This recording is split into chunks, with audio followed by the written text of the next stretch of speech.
For many years now, African centered scholars have been talking about the connection between the African continent and Europe and how they are connected even with the Roman period. The Roman period saw many human beings moving into places like England, even described in some of the tales by the Romans. A lot of these were trapped in literature and could not be fully confirmed because, of course, DNA is hard to capture a minority group that is found in a specific area. This has finally changed, as in the early years of England, we find genetic evidence that shows that Black Africans had inhabited this region as early as the 7th century. This flies in the face of a lot of common theories that Africans were unable to make it this far into the world. But it is a little deeper than this because the Africans that were talked about by the Romans and the Greeks seem, for the most part, to come from North Africa, in which case most people will assume that these people were not exactly the Black Africans of today. But the DNA that has been revealed in this time that we live in, just this month, is not vague and it does not state from any part of Africa, but instead gives exact tribes and exact peoples to which the DNA could have emerged from. This tells us that the population that we are dealing with is one that was capable in the past. And not only this, it was capable of living in such cold areas as England in the past. Now, one of the excuses that are given is that these people are slaves or anything like that. And this is one of the things that flies into the face of that as well, as these people were offered a very normal burial, which is not something that typically done for slaves, and that these people exist in a time so early that the African slave trade was not known by this time. There was no real African slave trade in these years. Even the Islamic one started to take off around the 10th century. This is from the 7th century, a very early time in Europe. It's even earlier than the first Viking attacks. That is how early we're talking about. Now, I want to make sure because some people, when they see the 7, they make the mistake. 7th century does not mean the 700s. 7th century means the 600s. So 600 AD, these Africans were in this specific region. And because of this, the authors of this article have made speculation that this is due to the Roman period. But of course, we don't need to speculate any further. We just need to read the article itself and see exactly what the information we gather from it is. Also, reminding ourselves of previous information that we had already known about West Africans in Europe. Now, there are some channels that I might bring up that used to claim that this will never happen and we will never find DNA from Africans this early. Ancient DNA reveals West African ancestry in the 7th century, skeletons from England. Archaeologists have unearthed surprising genetic evidence that two individuals buried at opposite ends of the south coast of England in the 7th century had recent West African ancestry. The findings, published in Antiquity, contradict centuries of traditional belief about the extent of migration and cultural connection in the early Middle Ages. If we read from livescience.org, 1,300 years ago, skeleton found in England had grandparents from sub Saharan African DNA studies reveal. A DNA analysis of two people who lived in Britain in the 7th century reveals they had recent African ancestry. And you can see their skeletons over here almost fully intact, which is pretty impressive for skeletons that are that old. Had they known they were African, who knows what would have happened. Two people who lived in England during the early Middle Ages had recent sub Saharan African ancestry, likely from a grandparent, a new DNA analysis reveals.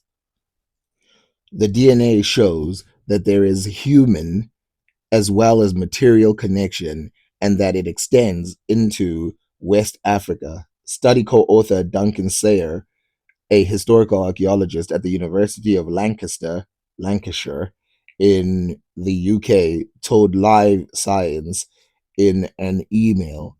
Archaeologists discovered the burial of an adolescent girl at Updown Cemetery in Kent and the burial of a young man at Worth Matravers Cemetery in Dorset. Both cemeteries, located in the southern Britain, were dated to the 7th century, after the fall of the Roman Empire, when Anglo Saxons peoples occupied the island. DNA analysis of 5 people buried at Updown and 18 people buried at Worth Matravers found that most of these individuals had Northern European and Western British and Irish ancestry, researchers reported in 2022. But when they sequenced the DNA of the girl buried in the grave 47 at Updown, they realized her ancestry came from an entirely different continent. So far already, it's very interesting information. The fact that it's the Anglo Saxons, the fact that the burials feature other people who are not of the same genetic as these two individuals, the fact that one is a little girl and the other one is a man, that reveals to us how important this DNA is and how, first of all, how many people say, oh, we've already looked at the DNA of things. We no longer need to look at the DNA any further. See how much information we keep finding just by keep looking, keep looking. You cannot use one individual or two individuals to summarize an entire population. And I'm not surprised that most of them, of course, came back as Northern European, Western British, and Irish ancestry. But imagine what they would have seen at the time when they saw this mixed race family or these mixed race families of these two individuals. It must have been a sight to see. And of course, it must have been interesting to know or to note exactly how these people got here. And of course, we know that there is a saint who was sent to one of these areas, but we'll talk about that after we completely read this article. A saint from Egypt, by the way. Wouldn't it be hilarious if this DNA came from someone from Egypt, even though it's West African? In 2 studies published Wednesday in the Journal of Antiquity, researchers detailed the unusual genetic backgrounds of the girl from Updown and the young man from Worth Matravers. Analysis of the young people's mitochondrial DNA, which is passed from mother to child, revealed that both had mothers who were likely from Northern Europe, but their autosomal DNA, which comes from chromosomes that do not code for biological sex, showed clear signals of non European ancestry. That's been pretty interesting the way they put it there. I don't think they're making the full claim that it's not from the mother's side, but it is interesting the way they put it. Both individuals thus show genetically and geographically mixed descent. Brilliant. And had an estimated 20 to 40% ancestry characteristics of sub Saharan Africa. Sayer, the colleagues, wrote in the study Updown girls' DNA and affinity to that of present day Yoruba, Mende, Mandenka, and Essen groups the team found. So basically, around the Nigerian areas. That's even more interesting for the 7th century because you could easily say it's like people from I mean, Mandinka, but you could easily say it's people from further north, maybe Mauritania, those areas. But once it's like present day Yoruba, Mende, Mandinka, you're talking about Niger, Nigeria, general area here. So these are like almost the people who most people in the world would consider the truest form of like African or West African. So there's really no mistaking it at this point. Before we carry on, we have to make sure we understand a couple things. One, if it's the grandparents of these people, recent grandparents, that means it's even earlier than the date that is given here, which also means that it is possible that they themselves had grandparents or parents that were already living in this region.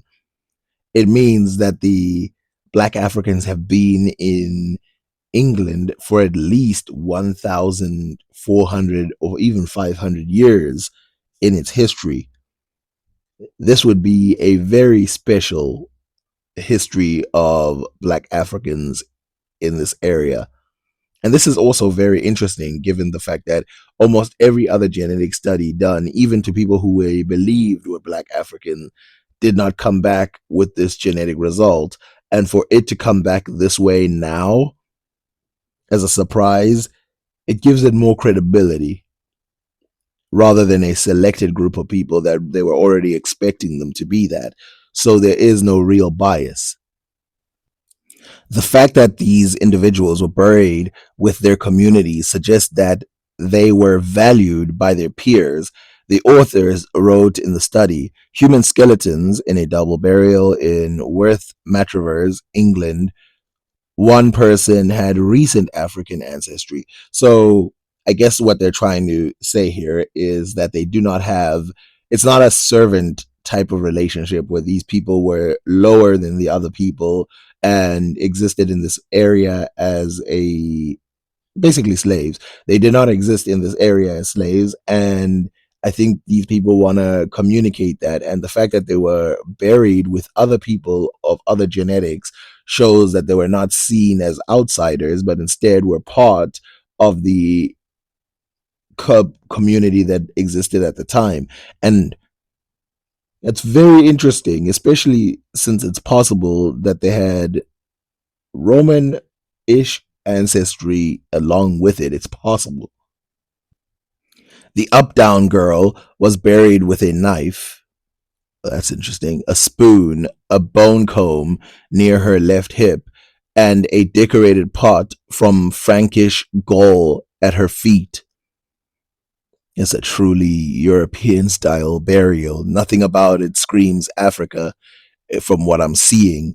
All of it seems like this person had fully adopted the European lifestyle at all, and probably, I mean, it's possible, knew nothing about Africa as a continent. Maybe they did, or maybe they didn't. I don't know. But it is interesting what we are seeing from what she is buried with, because this type of stuff can reveal exactly what it is. Now, usually a knife does reveal that the person had some level of expectation of war or something, except, of course, if it's accompanied with something like a spoon and stuff like that, which might resemble cooking and stuff like that. This is uh, amazing information. DNA analysis also revealed that she had biological relatives in the same cemetery.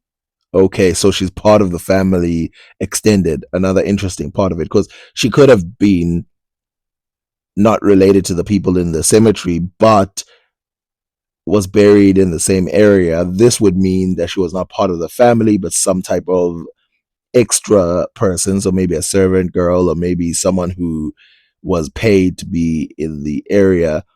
But the fact that, or adopted, but the fact that she is genetically related to the rest of the people in the burial means that she is just part of the family and just happened to have more ancestry. And it also reveals that these people did not discriminate against her greatly. I don't know if they did or not in her life greatly, because they gave her the same burial and they lived and let her be buried in the same place, which did not happen with all the relatives of the people later on, especially in the 14 and 1500s onwards. The Worth Matravers young man, on the other hand, was buried in a double grave with an older man he was not biologically related to. Hmm. Well, isn't that interesting? A double grave with an older man that he was not biologically related to. Maybe a friend or something. Tracy Prowse, a bioarchaeologist at McMaster University in Ontario, who was not involved in the study, told Live Science in an email that the researchers do a good job of discussing the historical evidence for the trade between parts of Africa and northern countries. This is the thing that I've been trying to talk about.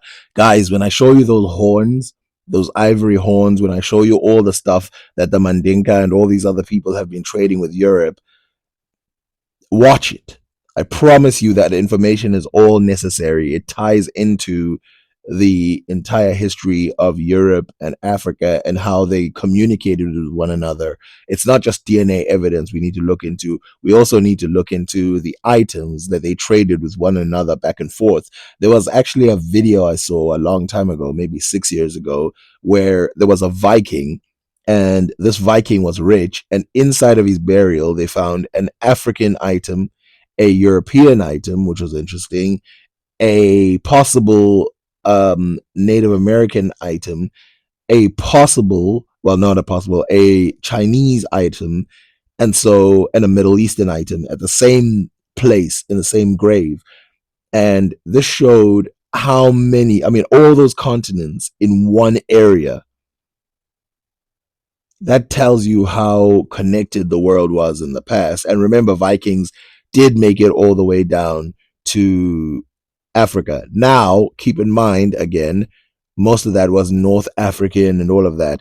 And of course, this person is talking about um, West Africa proper, which makes that much difference. I mean, mentally, it's kind of weird because to some degree, I was expecting that they were going to not come out with evidence like this for a while. So for it to come out this year is actually pretty interesting.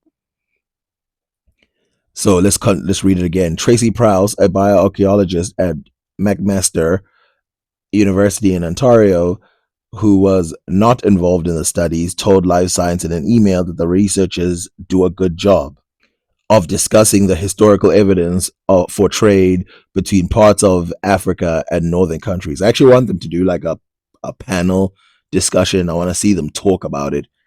Given previous discoveries and diverse individuals dating back to the Roman Empire, which by the way, I promise I will react to it if I see it.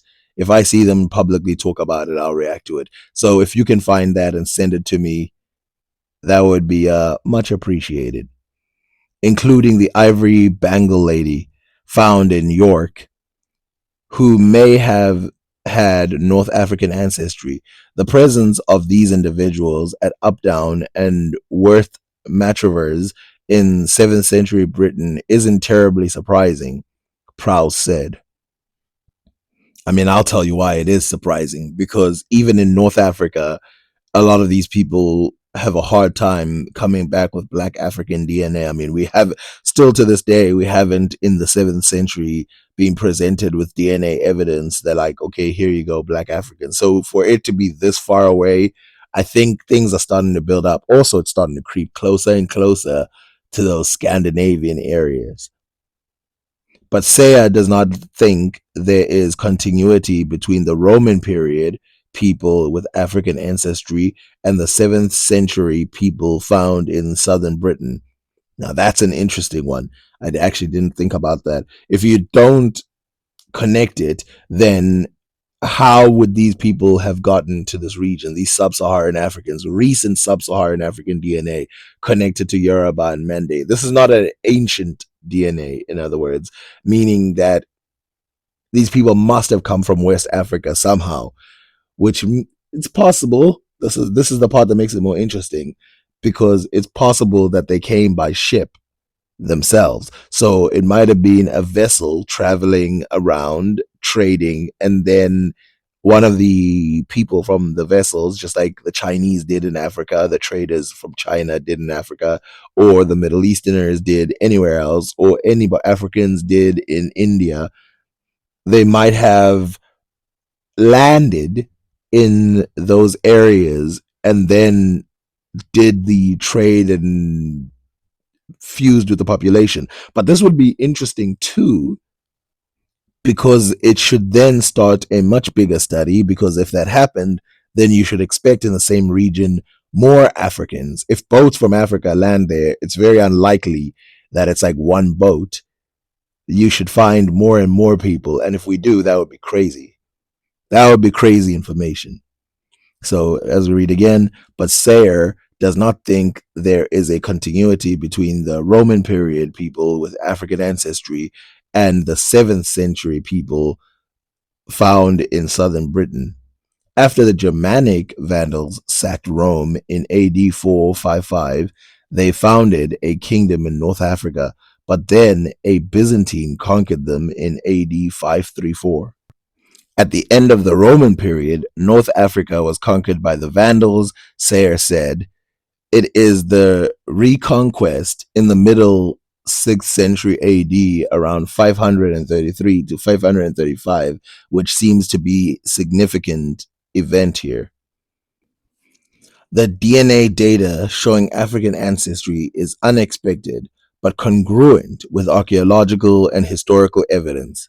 The researchers wrote in the study and is shedding new light on the early medieval period in Britain.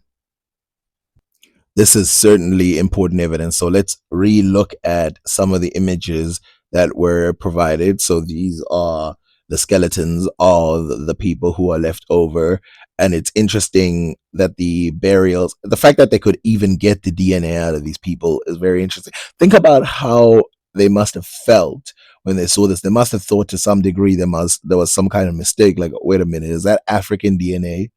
And it's interesting that there's a contradiction between those two scientists, where one of them is saying that it's not that unexpected, and the other one is saying it's completely unexpected. How could it possibly be that this DNA is there? And of course, let's talk about the Roman period first. So the Roman period, of course, what the other scientists were saying was it was long over, and that a lot of them were actually North African and not West African in their DNA. Even if they were black, they were still North African more than they were West African. And this is the distinction that he's trying to make. This is the difference that he's trying to make, that these people seem to come from a completely new batch of people. Now, I don't know what the point of it is outside to say that we should not make prejudiced statements about who these people are necessarily. And of course, we need to read way more articles and continue. This gives a new, fresh air to the entire study of Africans in Europe, because, of course, people were claiming that, oh no, by this time Africans couldn't have been there. Moors is impossible because where do you find DNA this early and da da da. Here it is, information after information. Now, I want to remind you of the distances we're talking about here. I mean, if you take that line, almost compass style, and spin it around, you will see how far away Nigeria is from the United Kingdom. I mean, think about how far away that land is for people in that area, which, I mean, to some degree, we think people in that area by this time had no idea of each other's existence. For someone in that area to have DNA located in England, that is crazy. Also, think about the trek, the journey, the rowing, the shipping to go from West Africa all the way there in any direction, whether you're cutting through Mali, the Sahara Desert, Morocco, then Spain, then France, and then somehow you end up in England. The exciting part about it, so let's think about the different routes that they could have taken.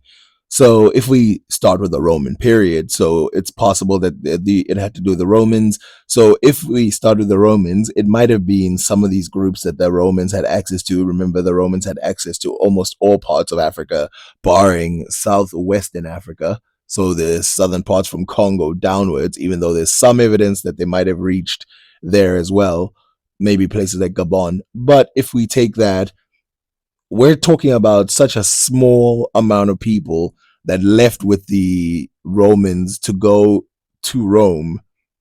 And then from Rome, they go to England. It's as unlikely as any other scenario in history. Now, if we look at it the other way, let's say they started 300 AD or some time like that, and they went from Niger. It's like, what population is this? What empire did their grandfather belong to? What kingdom did he belong to? What tribe did he belong to? What people did they belong to? And then, of course, the leftovers, which is on their journey there. Is it just two people that were taken? Is it just a grandfather and another grandfather who just happened to go there? Or are we looking at the potential of a large population of Africans that might have lived in that area, and now we're only seeing the final parts of it? So, of course, okay, so there's a couple journeys on the way to the England that can be taken, and I think again we need to talk about them because, and maybe that's for another video, because it it's almost hard to believe in terms of journey from place to place. Now, of course, the other one is they could be from North Africa, West Africans who happen to live in North Africa, and that would be even better. That would be even more interesting as information. Also, we need to seek out other places in which they give more information, more than just this article, because I'm sure right now they're scrambling, making sure they can reveal the amount of information. You see how they constantly keep emailing them, which tells you that they're trying to make sense of what is happening here. And even me, I'm having a hard time myself trying to make sense of it. Let's read the other article. So there's another article about it. Ancient DNA reveals West African ancestry in 7th century skeletons from England. Archaeologists have unearthed surprising genetic evidence that two individuals buried at the opposite end of south coast of England in the 7th century had recent West African ancestry. The finding, published in Antiquity, contradicts centuries of traditional beliefs about the extent of migration and cultural connections in the early Middle Ages. The discovery comes from DNA analysis of two Anglo Saxon cemetery burials, one at Updown in Kent, in the southeast of England, and another at Worth Matravers in Dorset, in the southwest. The majority of the individuals interred there had Northern European or West British and Irish ancestry, as was the norm. However, one person in each cemetery was different. At Updown, the researchers analyzed the skeleton of a 11 to 13-year-old girl. I think this one gives a little bit more information about the range, because the other one just said it was a girl who was buried with Frankish gall decorated pot, a spoon that might have been linked to a Christian ritual, a bone comb, and other grave goods. Notice how in this one the knife is omitted. This is why you have to read more than just one article. At Worth Matravers, they analyzed a young man who was buried with an older, unrelated male with an anchor made of local limestone nearby. Very interesting. Now, let me make sure I get this out of the way. I do not believe the girl was a warrior. I think the knife was just another tool used for cutting, and probably was not even used if it's a burial good. In each of these cases, mitochondrial DNA passed from mother to child was consistent with Northern European ancestry. autosomal DNA showed 20 to 40% genetic affinity to modern day Yoruba, Mende, Mandinka, and Esan populations of sub Saharan West Africa. Again, these are very specific to the lower parts of West Africa. They are not necessarily at the highest areas. Now, of course, it doesn't mean that they couldn't have already been in that region. I actually wanted to make a video about the trading posts in places like Tunis and stuff, which for a long time had Mande and Yoruba people, but we'll leave that for another day. Statistical models suggest that each individual probably had a paternal grandparent from the southern Sahel region who may have come to Europe sometime between the mid 500s to the early 600s CE. See, I love how they're giving their opinion. We have no idea what era they could have come in because they could have remained African for a while, right? So mating with a general population of Black Africans, and then it would have ended up with the other people later when they move. Just like how if you're Nigerian, right, and you go to a Nigerian community in America and you have a child with another Nigerian American, right, you won't be able to tell that that person has been in Nigeria or has been in America for a couple of generations until they mixed with someone who's not from the area.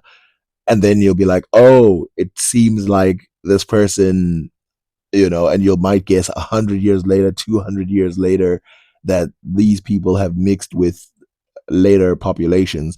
But in real life, they were just mixing internally within their own populations. Now, don't get me wrong, I'm not saying that's exactly what happened here. I'm just saying that you can't use that specific to be like, they must have been at least at this time or blah, blah, blah. These results suggest small scale but significant human movement linking Britain with continental Europe and perhaps also with Africa. I mean, not perhaps, definitely. At this point, it's definitely the how deep the connection is a question of finding out more people with this DNA this early, possibly via Byzantine controlled North Africa and long distance trade networks. Possible. It is significant that it is human DNA and therefore the movement of people and not just objects that is now starting to reveal the nature of the long distance interaction with the continent. Now, this is the significant part that I keep saying. Listen, when I show you the tribal things that ended up in the UK, which probably made these people more curious about these places and why we find people ending up in those regions, please pay attention to it because it's very important information. It's not small, it's not slight, it's building it up. It's like building a house, for example. You don't just start with the roof. There are parts that you have to place all over so that everything can be secure and you have no holes in your building. That is now starting to reveal the nature of the long distance interaction with the continent. Byzantium and Sub Saharan Africa, stated Professor Duncan Sayer of the University of Central Lancashire, lead author of the Up Down study. The girl was buried in Kent during what Sayer calls the Frankish phase of the region, when Kent was experiencing vigorous contacts with continental Europe and royal centers like Fingalsham, Worth Matravers, however, lay outside the core Anglo Saxon cultural zone. What is fascinating about these two individuals is that this international connection is found in both the east and the west of Britain, Sayer said. That's the interesting part. The fact that they're not found in the exact same location, that is the interesting part as well, which is why I think it's more of a community thing than it is just like individuals. I think it's possible that they're going to start to find larger populations. And also, this is something that often happens when you find DNA of people back then. It's possible that there's going to be some DNA that they overlooked and thought maybe was European, or maybe they just didn't know where to place it, so they don't talk about it a lot. And with this, it might be possible to link and then later link newer people, people in our 21st century who might have African DNA, but they were written off because that DNA has not been fully identified as African and might be seen as more historical than it actually is. So there's a lot of information that's going to come from this study alone. This is the full scale of the burial or the cemetery. And this is actually why I wanted to go with the other study as well, because, or the other article as well, because I'm actually also interested in the lives of all of the people who existed in that area, her entire family or his entire family, because that's going to play into exactly what the person did. I mean, what did the other people do there as well, which is information that is being left out, which I'm going to need to find other articles. I'm sure they're going to talk about it in other articles, as this one is focusing more on the individuals of African descent. But I want to see, now you can see there's something very interesting going on here. So the one with two, you can see there at the bottom, if you want to call it that, then you can see that everybody else has is buried in a single burial. Then there's one where there's three people, maybe they're like polygamous or something, and then there's one that looks like they're hugging. So that's the part that makes it very interesting, which is why are there two people in the burial?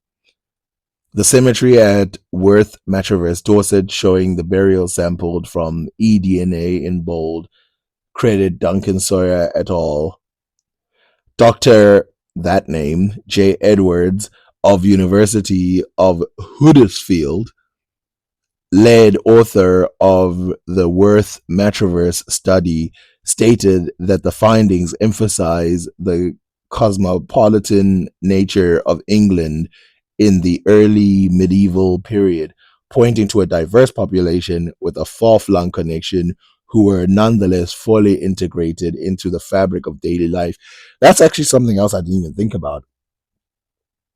What other DNA did they find in that region? It seems like it's purely European and African. It doesn't seem like they're talking about Middle Eastern or East Asian or any other population. It seems like it's only these two groups that have been found specifically in this area.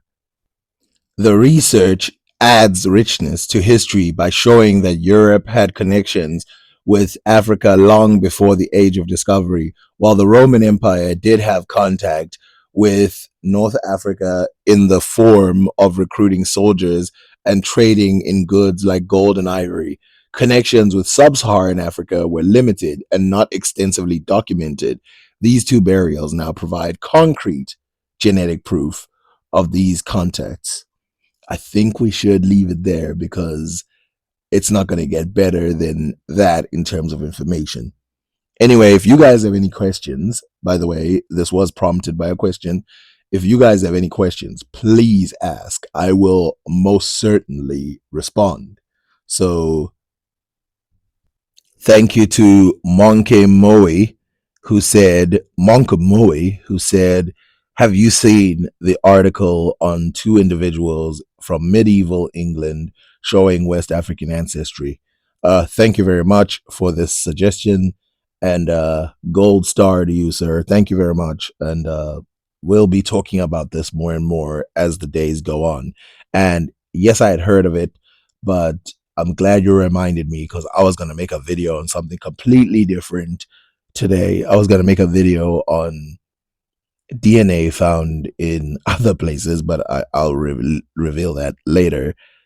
But there is more and more DNA coming out about Africans and, let's say, out of Africa individuals. I will say one thing: the fact that we find DNA from here earlier than we find a lot of the ones from Yemen, that should tell you what's going on in the world. Thank you very much. Ask your questions. It might make a 1 hour, 2 hour video. It's important. I promise you. Like, share, subscribe, and other stuff.